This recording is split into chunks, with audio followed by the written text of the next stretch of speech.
Okay, so in that role, she helps journalists recognize emerging stories, understand the science of diseases, as well as prevention and cures.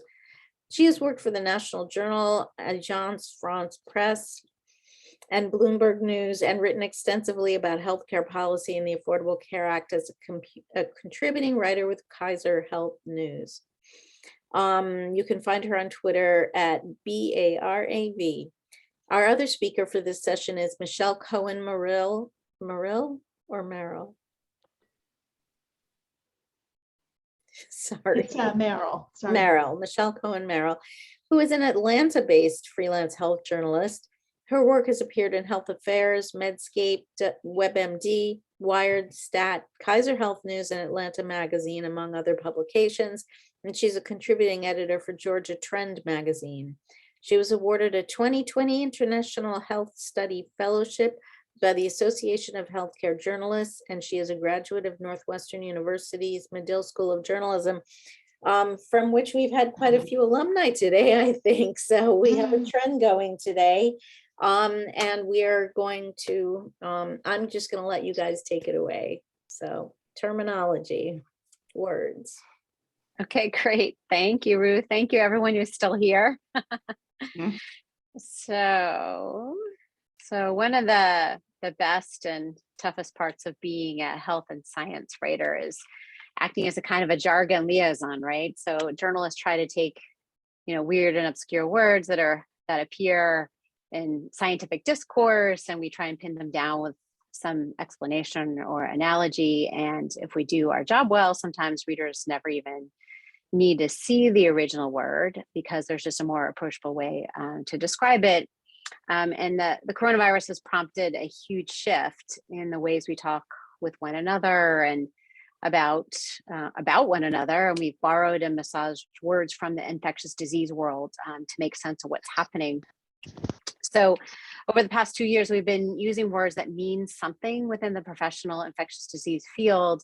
And we've tried to make them more understandable, but the translation doesn't always go smoothly, and that can cause some confusion in terms of context. And it makes our jobs of being precise writers challenging, right? So a lot of our pandemic verbiage has become a little bit misconstrued or misunderstood, and resulted in stories having to be corrected or just sort of public misunderstanding of what we're reporting, and helping people to try and make sense of what's happening. So writing accurately about this virus requires continual checking with a variety of expert sources. I'm sure you all know that. So just, remembering that some of those early assumptions about the virus that proved wrong, like I thought was really interesting. Karen's reference, if you go and look at what CNN was reporting in 2020 and what we know now, I think that's really sort of a good way to gauge kind of how much our understanding has changed, and right, that science is continuing to evolve. And it's been really hard for us to be precise in light of that. But Michele and I are here to talk about some of the terms that we think are often misunderstood by the public and our colleagues. And the list that we have that we'll talk about today is by no means comprehensive. There are terms we likely have missed. And so we appreciate questions from you all. If there's something by the end of our presentation that we haven't addressed, and there's something that you have questions about in terms of terminology, please let us know. In my writing, I rely on the Centers for Disease Control and Prevention, the Infectious Disease Society of America, the Scientific American. These are some of my favorite sources for definitions. And I also rely on the Associated Press's style guide, which we will discuss in our presentation, which sets some of the broader journalism industry standards and conventions. So with all that, we'll start. I think, Michele, you were going to do the screen sharing for us. Okay.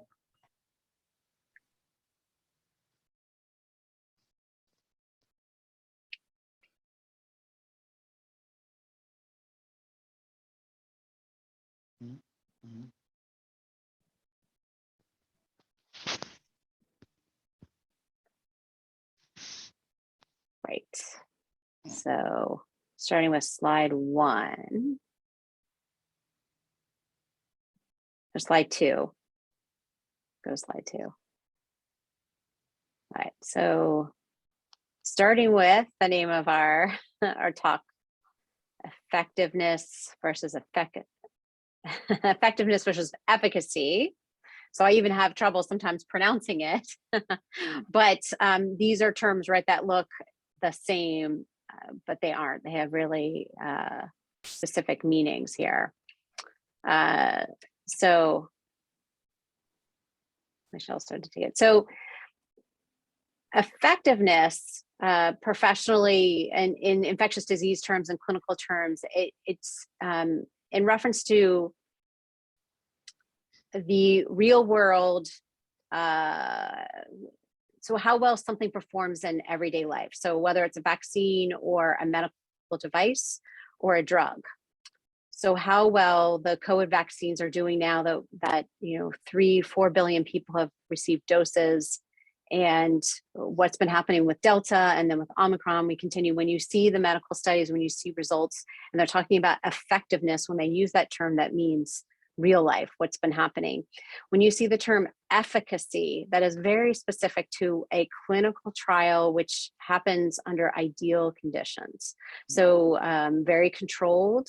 There aren't necessarily pregnant women in these clinical trials. There won't necessarily be people of certain age ranges in these trials. And it is used usually in comparison to a placebo. So there are very strict guardrails. And so when you see in any kind of medical study and using the word efficacy, as I said, you got to think about this was in a clinical trial setting. And so this is really important for your reporting. I often sometimes just have to make sure I quickly recheck that, because sometimes I forget this. So and a point we make here is that, as I said before, effectiveness or efficacy may differ in subgroups. So a drug or a vaccine may perform differently in men versus women. And we're going, so if we go to the next slide. So why this matters, there's a really recent example of how this can get really confusing. So this happened at the end of January. There was a Reuters story that came out about the drug ivermectin, which is approved as I'm sure all of you know, a dewormer for animals. And there's been some laboratory related studies. So we're not talking people, but we're talking in labs, where use of ivermectin has been shown to have some effect on the virus in terms of limiting its growth or its ability to replicate in cells. And so here's an example of a headline which took and ran with a press release which stated that there was an effect. And they ran with Japan's Kawa says ivermectin effective against Omicron in phase 3 trial. And this was taken by all the folks who've been pushing for ivermectin as I'm saying, see, we told you so. This is effective. This is a treatment, and big pharma is trying to suppress it. So it sort of exploded on social media, and Reuters had to run a correction, because what actually the study showed was that it had an antiviral effect, but there was no other information. So the article, the press release, when I went and looked at it, was confusing. But whoever wrote that kind of quick hit Reuters story didn't call the company, didn't ask any outside experts to evaluate this press release. This also goes to the, always be careful of press release reporting. You have to check with multiple sources, especially with anything related to COVID, because it's too easy to kind of, exactly as we saw here with this Reuters story, where incorrect information get out there, and it creates more confusion, right? So people are like, so does ivermectin work or not, right? This is the exact thing that creates confusion. So here's a really good example of just kind of spending some time thinking about efficacy versus effectiveness. And if you see this again, and this is true for any medical study, just understanding that's really important. Does anybody have any questions about that before I keep going? Just because that is such a key point. Okay, we'll just keep going. So the next point we wanted to bring up was just coronavirus. So, you know, coronaviruses are a family of viruses which cause disease in people and animals, and it's named for the spike on the surfaces. Coronaviruses also cause colds. They're known to cause about 25% of the common cold before the pandemic. And then there was a couple of the known, right? There was SARS, which is the severe acute respiratory syndrome, and MERS, the Middle East respiratory syndrome, that were known before the pandemic to cause really serious illness. And that is where all this name come from for the virus. So the virus SARS-CoV-2, so it's a second version of what is a SARS virus, and it was discovered in 2019. That's part of where the 2 comes in. And then the COVID-19, it's coronavirus infectious disease from 2019. So this is where the acronyms came from. I sometimes get asked this, like, what is the difference between COVID-19 and SARS-CoV-2? So it's good to just to have that reminder. And then we wanted to just, the Associated Press has very specific guidelines on how you should be using this. So I highly recommend, if you have, if you don't have a subscription to the AP style book, it's a good one just to have it. It's not super expensive. It is something I have through the Association of Healthcare Journalists. I have a subscription to it. But it's a good one to do quick checks for if you have questions about terminology. But AP says referring simply to the coronavirus is acceptable on the first reference of stories. I think all of us probably have stopped doing this, but you know, you don't need to use new or novel. That kind of ended about a year ago. So the other point we wanted to make here is that you can say coronavirus cases, coronavirus tests, and if you use the term COVID-19, you're referring specifically to the disease. So COVID-19 treatments, COVID-19 patients, COVID-19 deaths. But also you need to be clear when you're talking about coronaviruses that you're talking about the pandemic, and remembering, as I said, pre-pandemic coronaviruses were known to cause common colds and some other diseases. So being clear about the preciseness of how you're using coronavirus, how you're using SARS, how you're using the words COVID-19. So it wouldn't be accurate to write a virus called COVID-19. You wouldn't say COVID-19 spread to the air. You wouldn't say scientists are looking at how long COVID-19 remains on surfaces, or you're worried about catching COVID-19. But you can use something like this, like he said, coronavirus concerns are increasing. So just being very clear about the language that you're using here and in terms of all these words. So again, if you have any questions about that, go ahead and ask. But these are where we often see some confusion. Go into the next one. So then understanding, again, here, these are where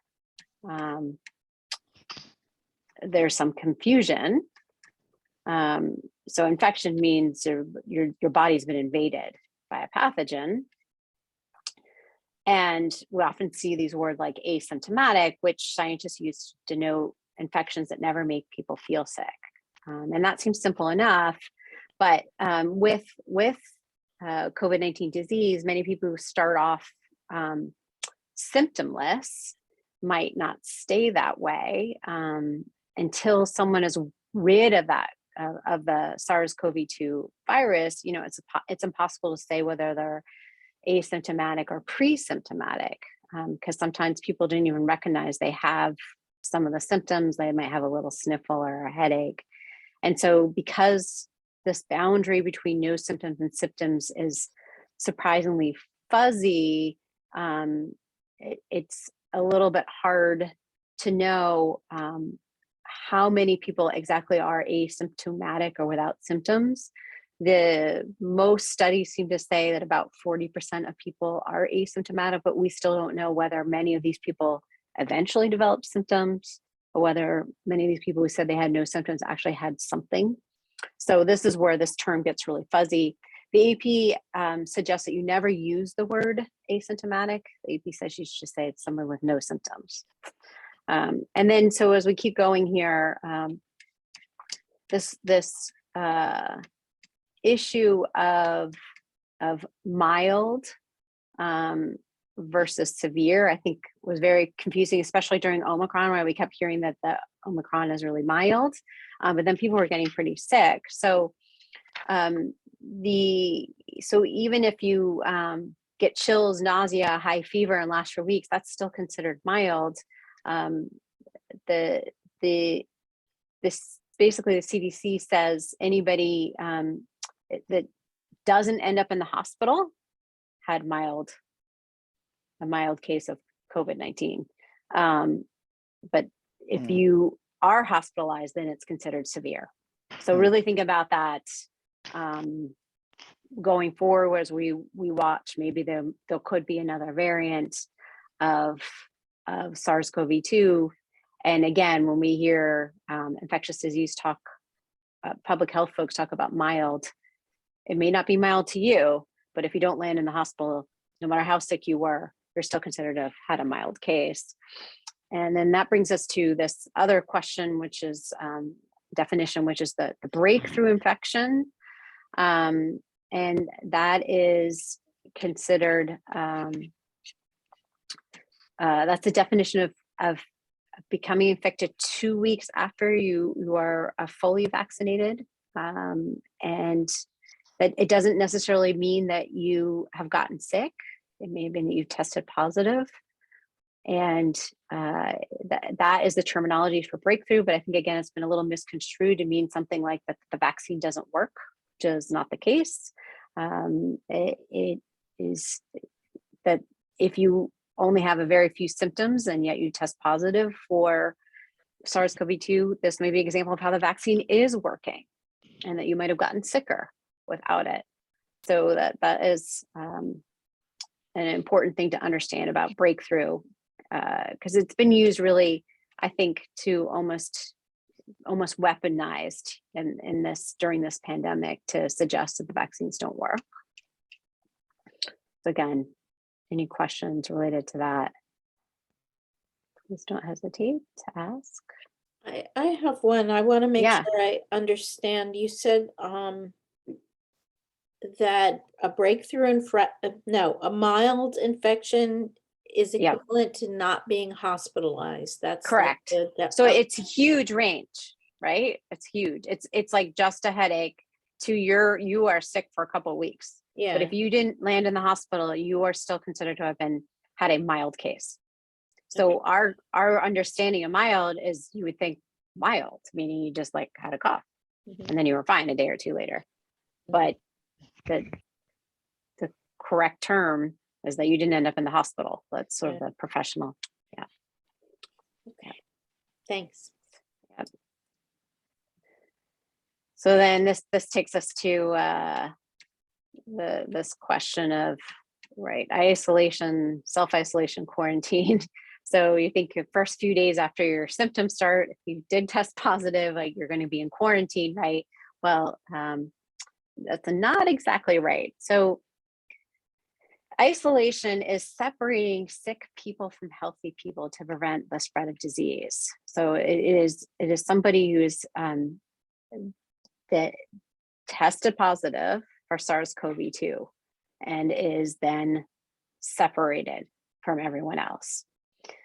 Quarantine is if there's a suspected case. So if the person was maybe exposed but didn't not test positive necessarily, but been exposed and potentially might be sick. So they're separated and restricted in movement to prevent the spread.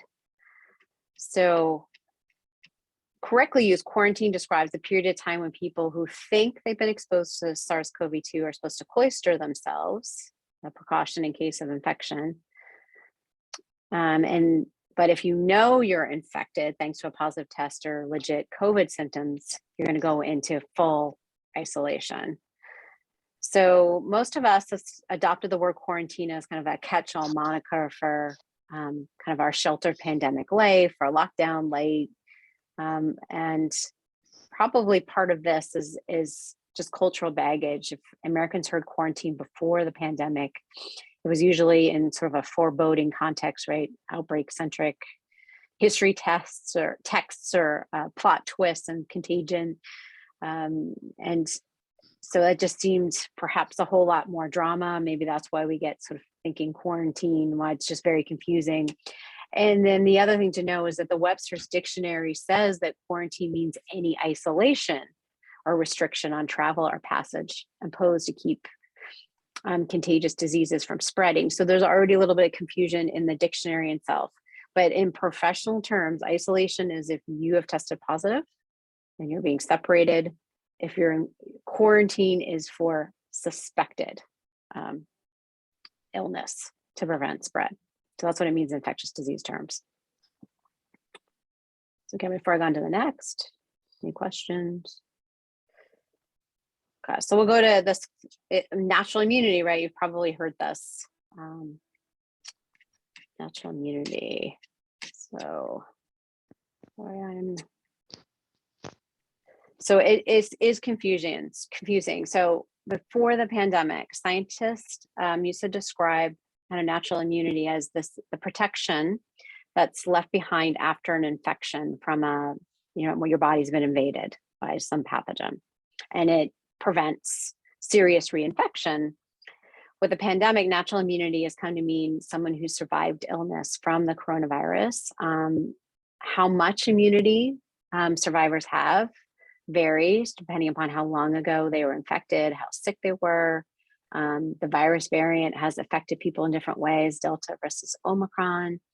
And so in that age of COVID, natural immunity has also become weaponized into some kind of false binary. If infection-induced immunity is natural, some have argued then immunity obtained through a vaccine must be unnatural, artificial, or undesirable, or some kind of hoax. And some people have argued, but scientifically, this is just completely incorrect, right? So vaccines are designed to mimic the microbes that cause infections, and they basically create the same responses out of our immune cells.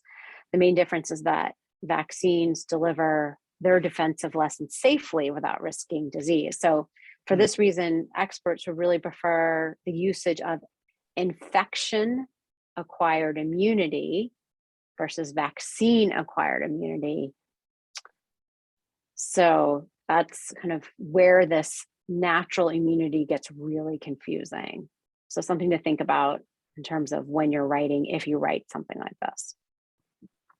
So again, any questions related to that?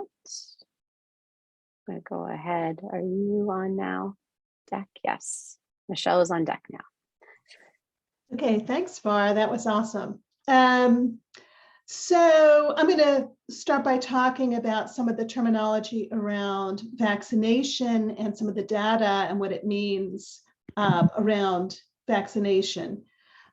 So this is quite confusing, I think, because people who have boosters and people who don't have boosters, are you still fully vaccinated? So the new lingo is that if you've had the number of recommended booster shots, then you are up to date with your vaccines.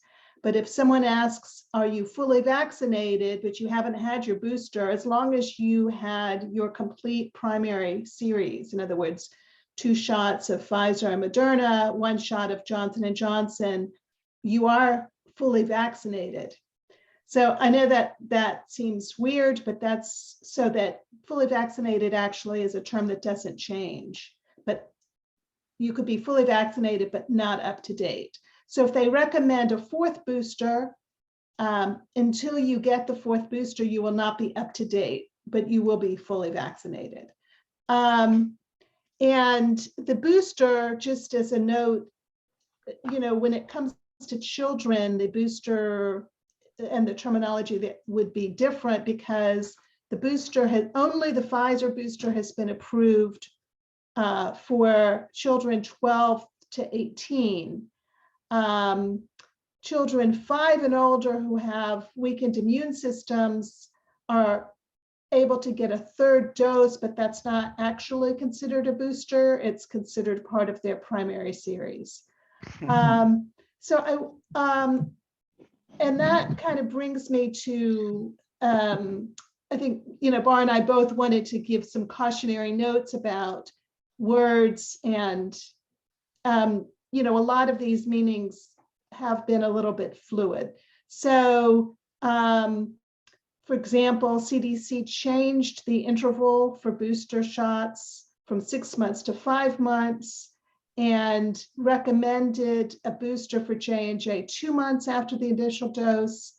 And then, if you are writing about vaccination coverage, there are some nuances to look at here. So, for example, this is on the CDC's data dashboard, the COVID data tracker.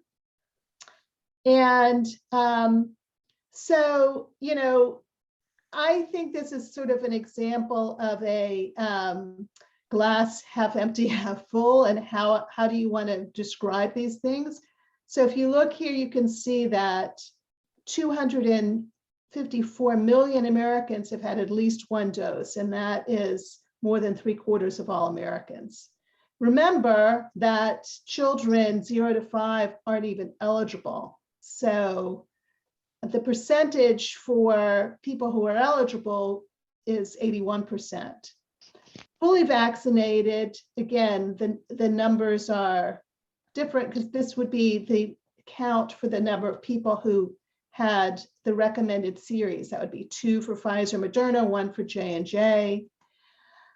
So how many Americans had booster doses? About 95 million. And the percent of fully vaccinated who had booster doses is 44%. So now you have to think about that. That's not the same thing as the percent of people who are eligible for boosters. And if you read this carefully, it says eligible people, no booster shot. So about 88 million Americans are eligible for boosters, meaning they're fully vaccinated, but they did not receive a booster. So about half of people who are eligible for boosters have gotten it. But again, that's not half of all Americans, because people who are unvaccinated are not eligible for a booster.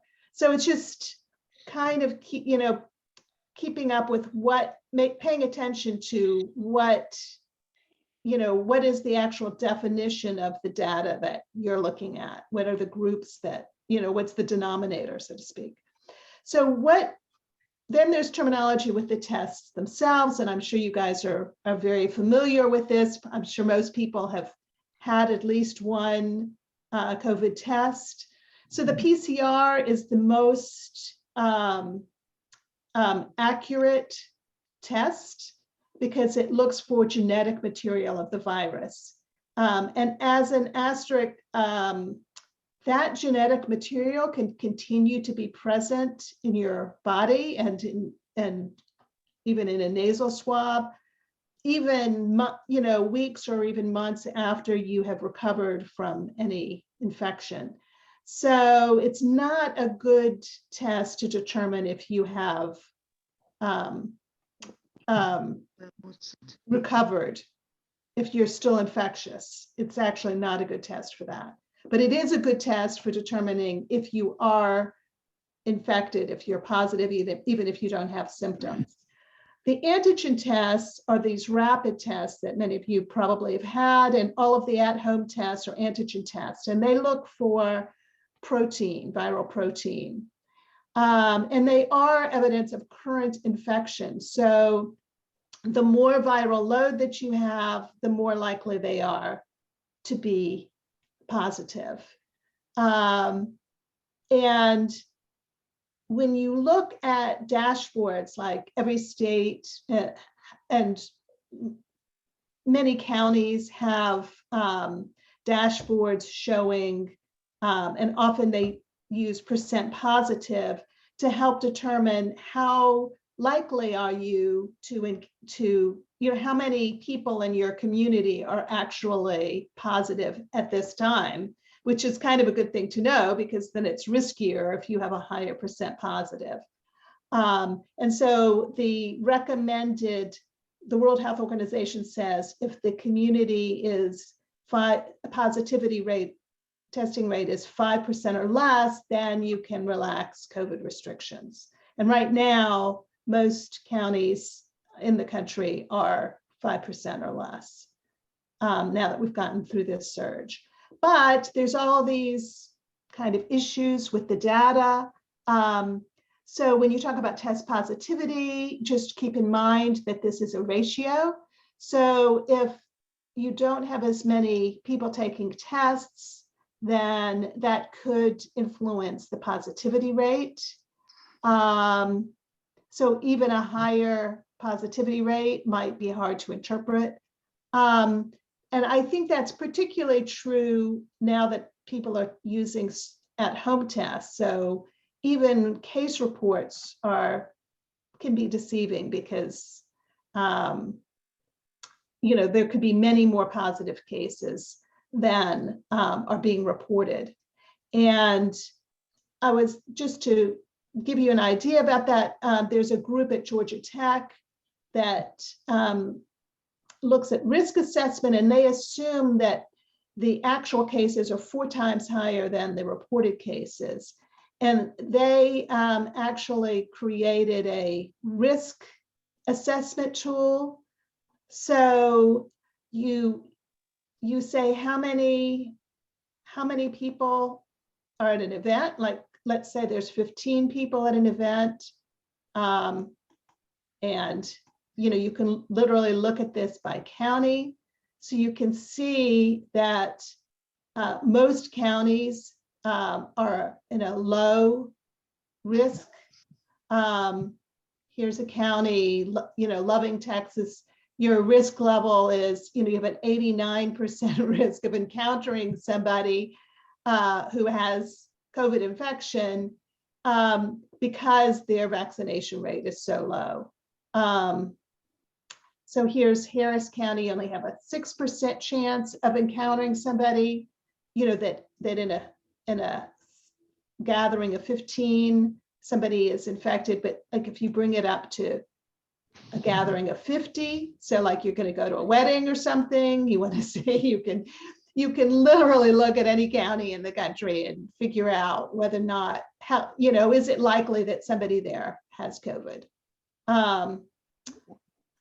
And hospitalization, is considered a good indicator of COVID impact, because, after all, it's pretty clear that if hospitalization rates are going up, that's not a matter of whether or not they took an at-home test or a PCR or whatever kind of test they took. However, there's now this controversy over whether someone is hospitalized for COVID or whether they're hospitalized with COVID. In other words, they're given a COVID test at the hospital, they came in for appendicitis, and they're given a COVID test and they turn out to be positive.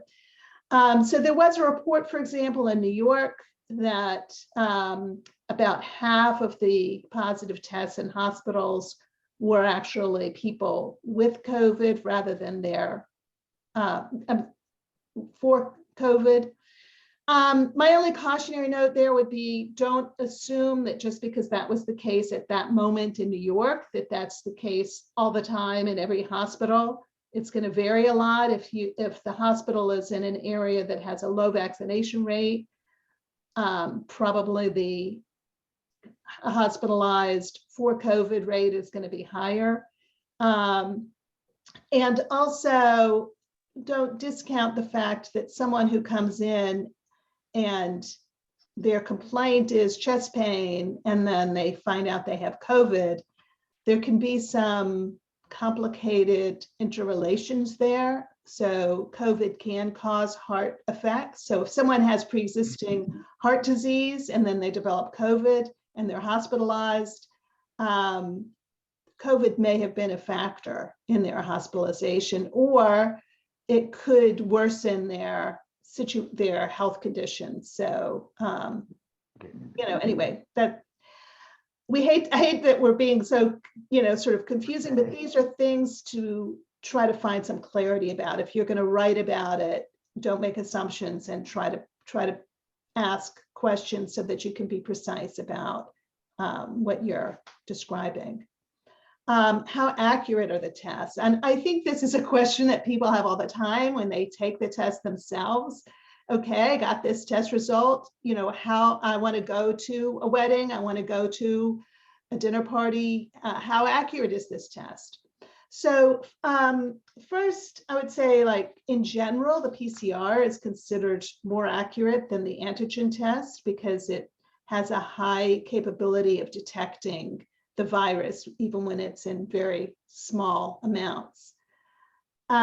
Interestingly, what you're most concerned about is whether you're infectious, and the antigen test is going to be a better marker of your level of viral infection.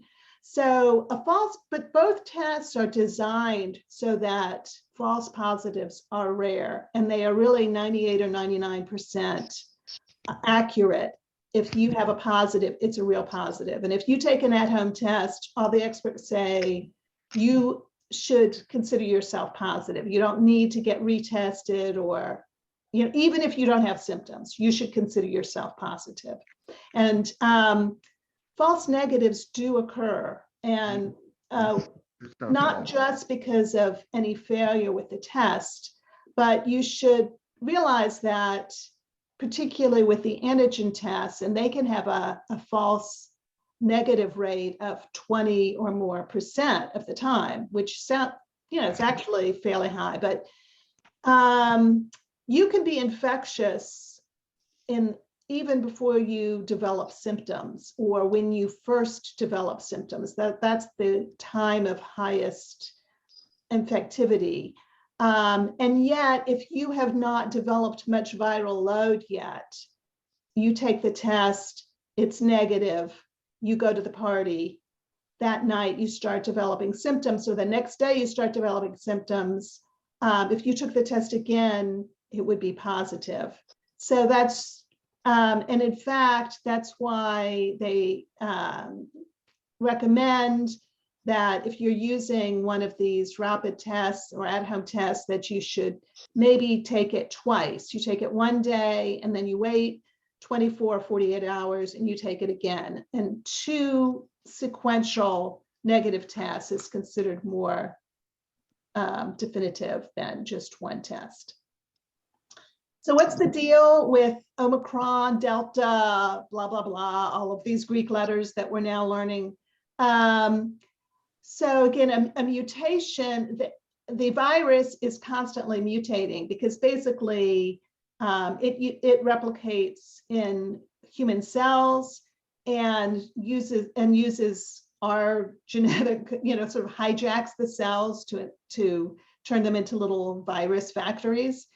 And as it does that, it's really sloppy. So all kinds of mutations occur. A lot of these mutations actually are bad for the virus, that might kill the virus. So a variant is a new strain or version of the virus that has one or more mutations. And the variants that we're talking about all have mutations that make it more effective in some way. So Omicron has about 50 mutations, 36% of them in the spike protein. So this is actually a spike. And these are mutations.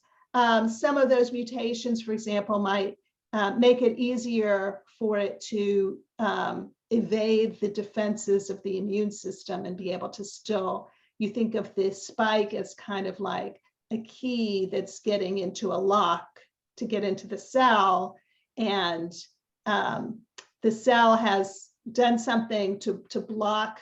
So now it has a different kind, it's using a credit card to slice open the lock. I mean, it's just evading that and using a different mechanism to get into the cell. When they have new variants that start to spread, and they're going to spread because it's evolution in real time. The viruses that acquire mutations that make it more effective are going to start to dominate, and eventually, in the public health lingo, they either call them variants of interest or variants of concern. So Omicron was a variant of concern. You might have heard things about the new version of Omicron, and that never became a variant of concern. And Bara is going to describe this. Okay, thanks, Michelle. That's great. That was great. So final term here we want to talk about is, what is the meaning of endemic? Because I'm sure you've heard a lot about this now, especially with all our lifting of so many of the guidelines. And it refers to the constant presence of a disease where cases are neither rising or falling. So there's sort of this kind of equilibrium in a particular geographic area.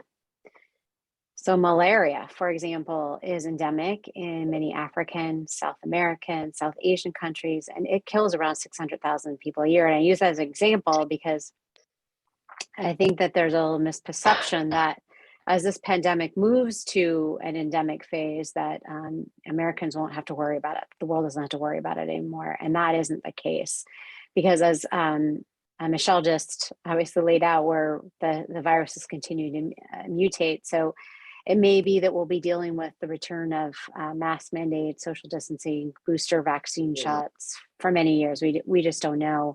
The expectation is that SARS-CoV-2 will become endemic, that it will be circulating like the flu, like common colds.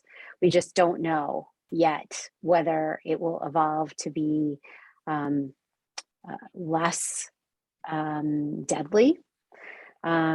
We just don't know, and that's why we will still have to kind of keep our guard up. We need to keep our masks. We need to keep those tests piled up in the unfortunately in our bathroom cabinets, because we still don't know what's going to happen here. So just really important to understand that meaning of endemic, because again, I think the sort of the sense from how this is being covered is that people now think it's just, SARS-CoV-2 is just going to be like a cold.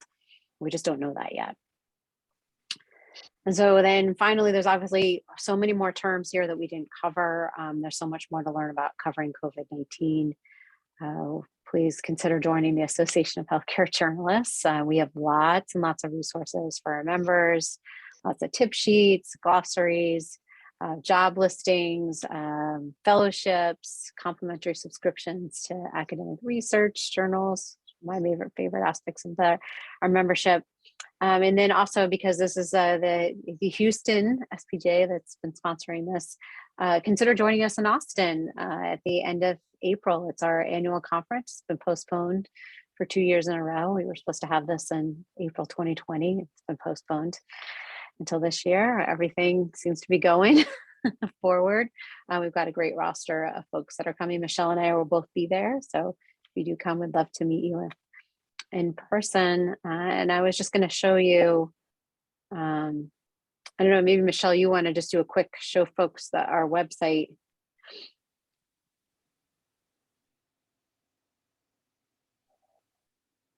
Just so you can quickly see what it looks like.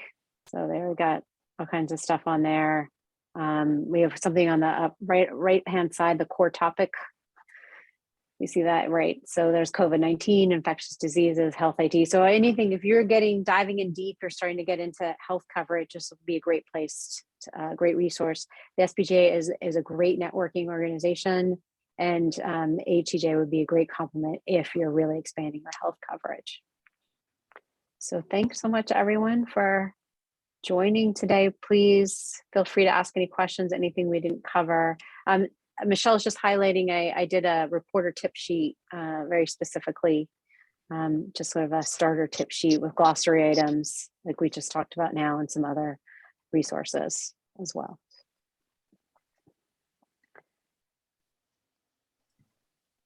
So we're happy to answer any questions anyone might have. I have a question. Hi, both of you, excellent presentation. I noticed that in the beginning of the presentation, you noticed the Reuters mistake, right? I would think as a journalism organization that covers this area, you get alerted to this, or is it, are you guys, because I think that example was perfect. I think someone like me that covers general news, one day I'm covering this and the next day I'm covering COVID, it teaches me to stay alert, right? Make sure I use even just making sure if I'm going to attribute, to make sure it's not confusing. So are you guys alerted to this? Because I think they're great examples, but again, I would probably, as a journalist myself in another organization, go to your organization to see, as a teaching method, what have you guys caught? And are there a lot of mistakes out there being done by journalists covering COVID? So we don't like specifically highlight, mistakes that were made. I think that would be pretty tough to do to our colleagues. We wanted to share that as an example of why you should be careful. So exactly the point you raised. But Michelle, I don't know if you want to jump in here. There is so the way I found out about this, and we don't, like Bara said, as an organization, we don't, we don't pick on people. Yeah, we don't pick on.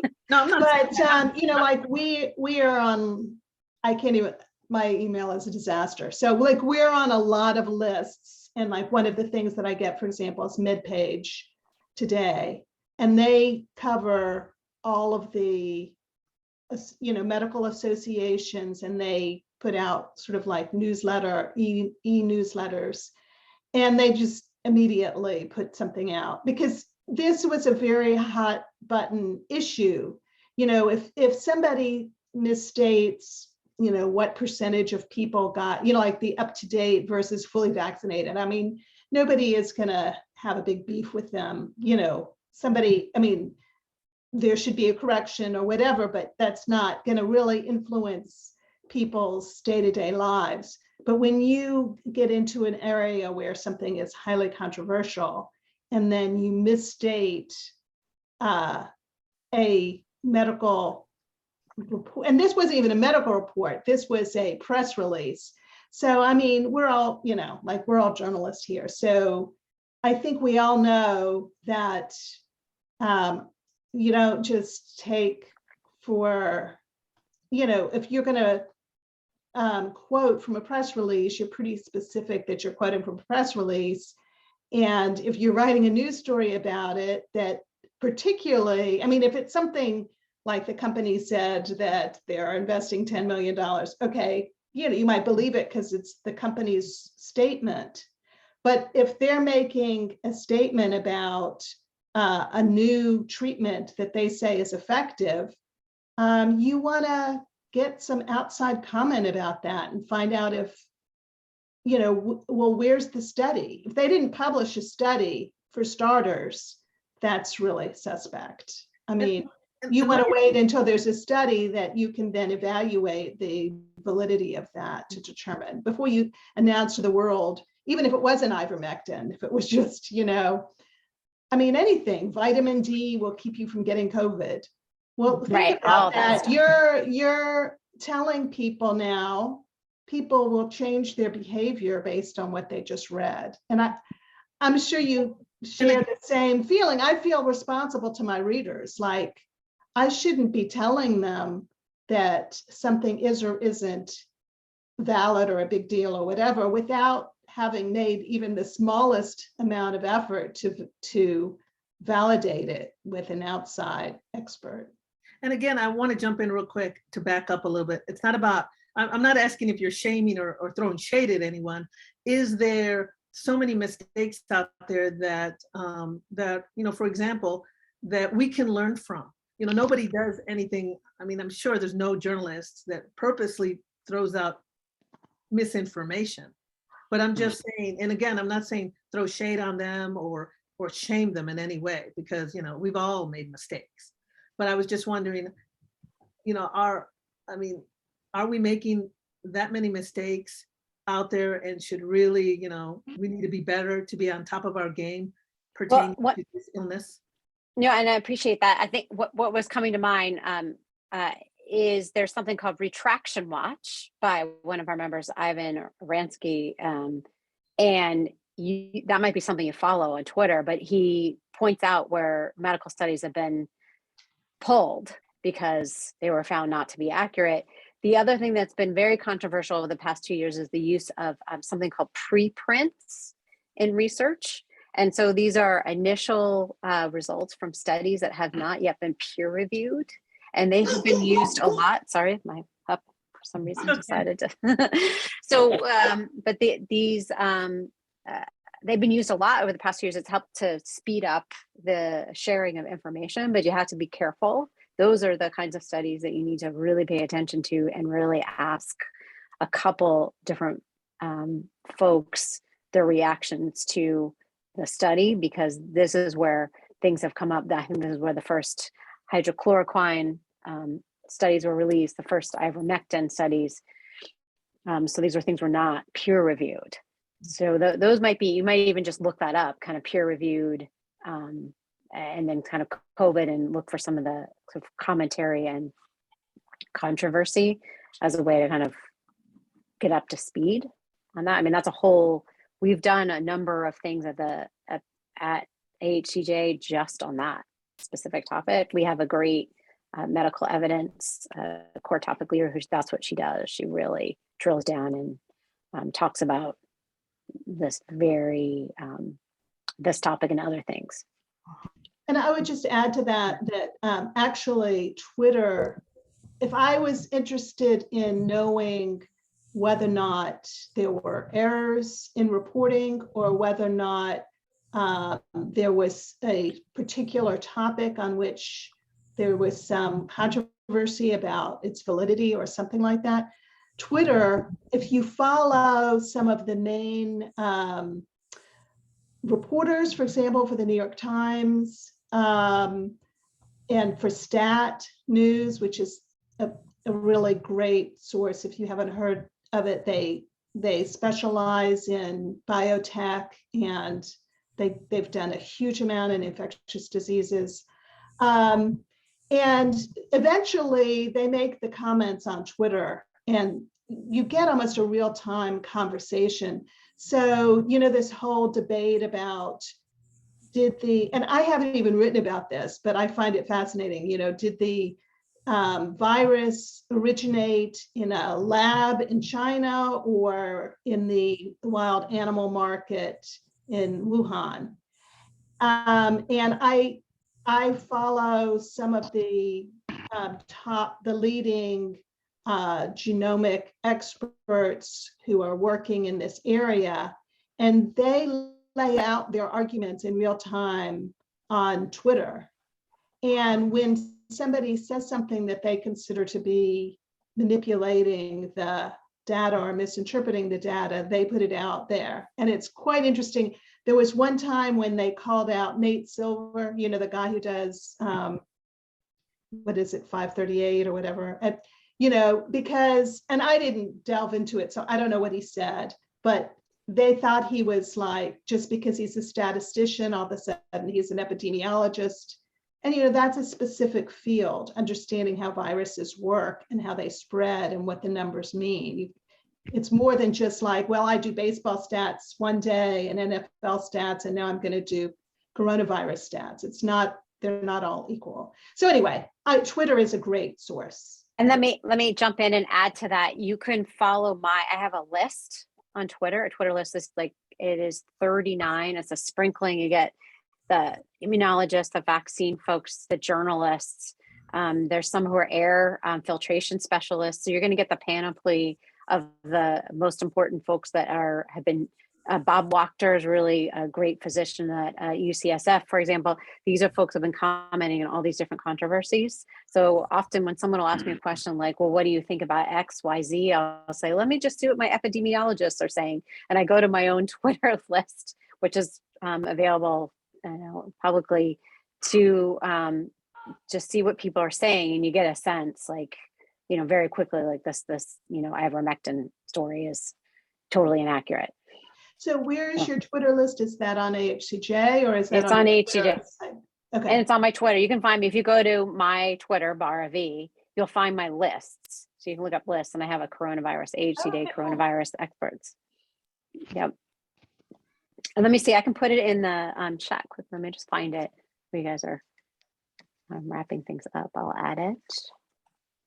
I'll add the link. Sorry for the long response there. Did anyone else Yeah. have a question? Thank you. Yes, I have a question. And I'd like to push back a little bit with all due respect, Rebecca.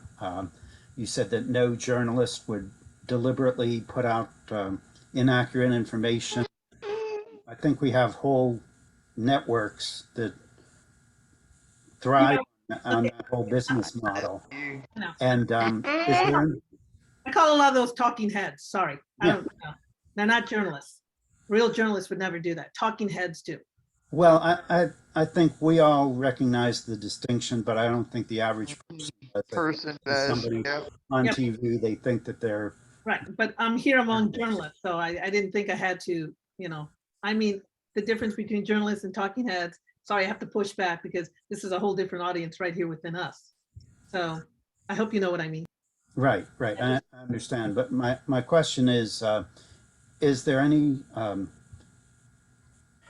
any organization or any group that's pushing back on some of this misinformation in real time, like? Yeah, Pointer, there's Polyfact, PolitiFact, they're doing it. They have a whole division that's doing it. At the University of Pennsylvania, they have an organization that's specifically pushing back. There's something called the Center for Countering Digital Hate, I believe, that's specifically focusing on misinformation. I think it continues to be, fortunately, a subject of a lot of debate,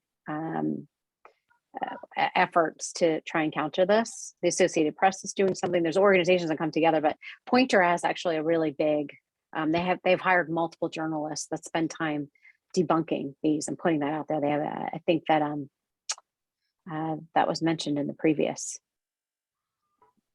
panel, right, Ruth? Yes. I think Karen had something. Karen is one of those. Yeah, Yeah. right.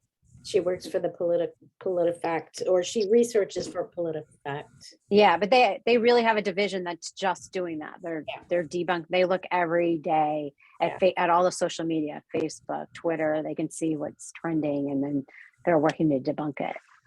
But you're right, that is a problem with people not understanding. I was just in a class of non-journalists, and we were asked to rank a whole bunch of sources as which was the most trustworthy, including a presidential press conference. And somebody said, no, newspapers are at the bottom, like below a presidential press conference, which by its nature is advancing, policy. So that's really sad. And when I questioned it, the instructor said, well, you watch TV and these people are just talking about whatever. And I'm like, but it's I think that's one of the biggest challenges, right? In that people would put newspapers below the presidential press conference, is that there's a perception that we are all advocates for something. Yeah, That we're not trying to write what is scientifically accurate. That we're not doing our due diligence to ferret out what is true and what isn't. That no, we're all advocates. Right. That's Advocates for the truth, though. Right. But it's hard, right? As a journalist, you can't be an advocate, but yet you're trying to put the evidence out there, and so that's why the precision of language matters. That does get to one thing that Bara and I had discussed, but we ended up now that I think of it, not putting this in this presentation. And that is that all of us, I think, were trained with the concept, the ideal of fairness and objectivity. So if someone says red, you say, but blue says blah, blah, blah, you know. The problem that we have seen at times, there are cases where there is a legitimate medical debate about whether or not a particular treatment is advantageous or, you know, whatever, and in which case you would definitely want to include the other group of people who, you know, for example, the Alzheimer's drug that was very controversial. You know, there are advocates who say we deserve, our loved ones deserve the right to have this promising treatment. And then there are others who say, well, it hasn't been proven to be effective and therefore, and it could be harmful. So that's a two-sided debate, but there are facts. And so when you talk about COVID vaccination, you don't have to mention the anti-vaccine perspective just because you're talking about vaccination, because they're not basing it on data, they're basing it on belief. And those are not equal things. And that's a whole other program. That'll be our next program. So if there are no other questions or comments, thank you guys so much.